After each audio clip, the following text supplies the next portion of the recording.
Selanjutnya sebab-sebab timbulnya firqah dalam Islam. Sebab timbulnya firqah dalam Islam, saya bagi menjadi beberapa, di antaranya satu, fanatisme kesukuan. Fanatisme kesukuan ini sebenarnya telah ada kebiasaan bangsa Arab sejak zaman dahulu.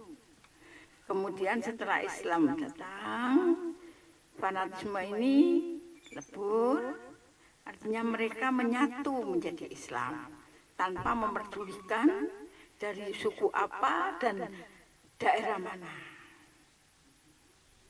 Namun setelah Rasul wafat, fanatisme kesukuan ini muncul kembali pada waktu mereka mulai ingin mencari pengganti Rasul.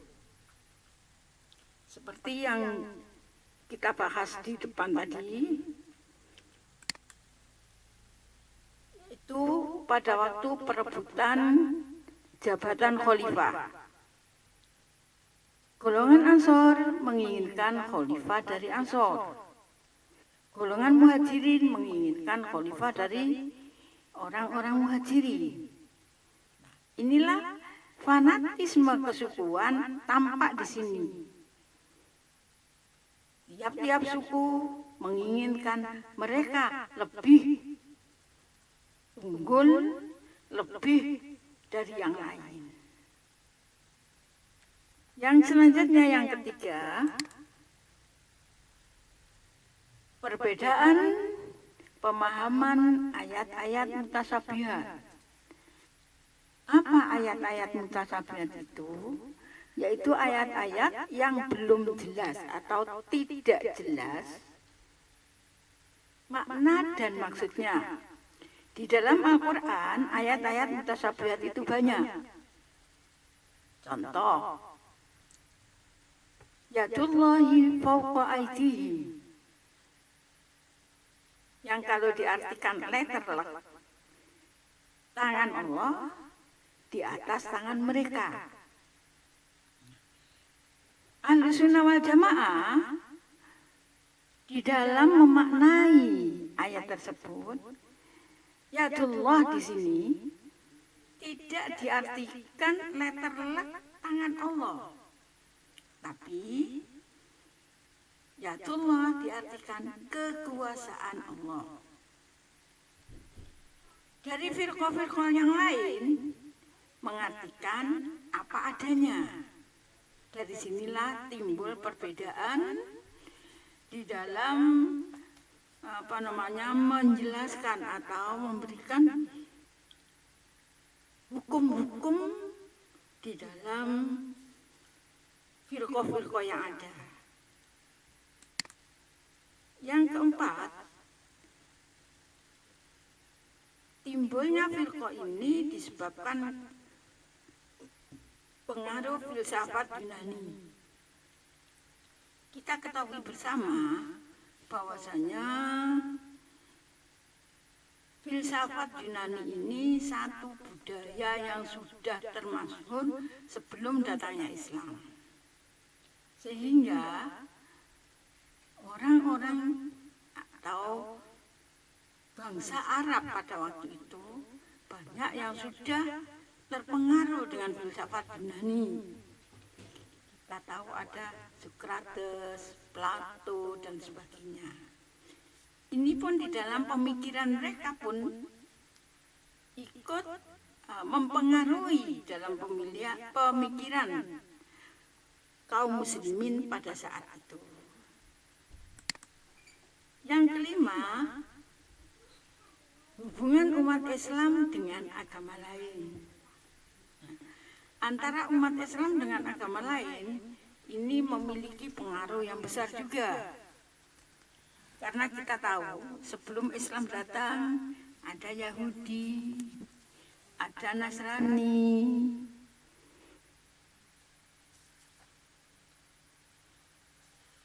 ada pula kepercayaan-kepercayaan yang dipeluk oleh orang-orang Arab. Nah, kebiasaan atau apa yang mereka miliki pada waktu itu Kalau mereka asalnya Yahudi atau mereka asalnya Nasrani, ini pun berpengaruh di dalam cara pemikiran mereka. Ini pun menjadikan sebab timbulnya firqah itu, timbulnya perbedaan pemikiran di antara mereka. Yang terakhir, perbedaan penggalian hukum syara. Di sini sumber-sumber hukum kita ketahui bersama, sumber-sumber hukum dalam Islam itu bersumber dari Al-Quran dan hadis. Di dalam penggalian hukum, walaupun sama dari Al-Quran maupun dari hadis, tapi mereka ada perbedaan di dalam penggaliannya. Sehingga mereka menetapkannya jadi beda-beda. Kita lihat bersama, umpamanya ada, gampangnya gitu, Muhammadiyah dengan NU. Ya. Kalau orang NU pegang Al-Quran dalam keadaan tidak suci, haid, tidak boleh.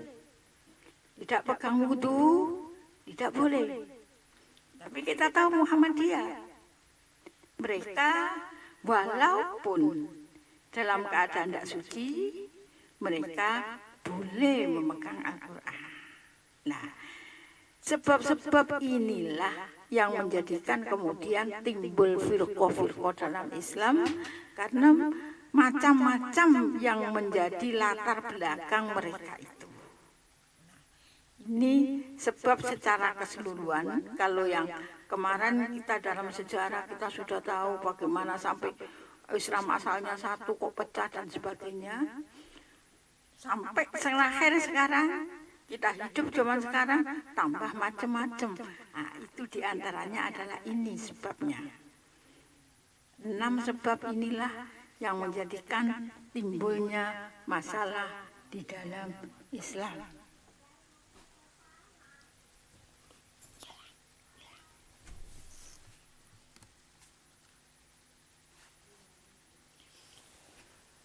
Untuk materi saat ini, kami cukupkan tentang bahasan firqah-firqah dalam Islam. Sebenarnya masih ada kurang satu. Nanti yang satu itu adalah macam-macam firqah dan ajaran-ajarannya kita bahas, kita pelajari pada pelajaran yang akan datang. Selanjutnya, tugas dari Anda, apa yang telah kita pelajari bersama dari awal sampai akhir tadi, buatlah ringkasannya, ringkasan materi yang telah kamu dapat, buatlah, susun dengan bahasa Anda sendiri. Kapan dikumpulkan? Nah, itu nanti dikumpulkan kalau waktunya sudah memungkinkan, kita tatap muka. Demikianlah akhirnya kami tutup. Assalamualaikum warahmatullahi wabarakatuh.